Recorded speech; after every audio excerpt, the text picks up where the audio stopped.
सोच के देखी, अगर अचानक धरती खाली 5 सेकंड खातिर घूमल बंद कर दे त का होई।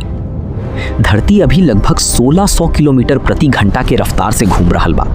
हमनी के घूमे के एहसास ना होला, काहे कि हमनी, हवा, समुंदर सब कुछ एक साथ घूम रहल बा। लेकिन जैसे ही धरती रुक जाई, हमनी के शरीर ना रुकी।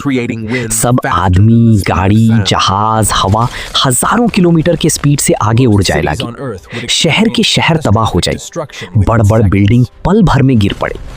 हवा इतना तेज चलत कि पूरा धरती पर सुपरसोनिक तूफान आ जाए। पेड़ उखड़ जाई, जहाज आसमान से गिर पड़े। समुंदर के पानी भी ना रुकी। विशाल सुनामी लहर करोड़ों लोग के बहा ले जाई। आज सिर्फ 5 सेकंड बाद जब धरती फिर घूमे लगी, तब दूसरा झटका और ही भयानक हुई। वैज्ञानिक लोग कहेला कि ऐसन घटना असली में होना नामुमकिन बा, लेकिन अगर ऐसन हो गईल तो धरती पर जिंदगी हमेशा खातिर बदल जाई।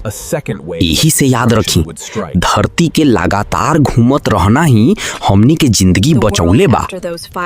ऐसन औरी रहस्यमयी विज्ञान वीडियो खातिर चैनल जरूर सब्सक्राइब करी।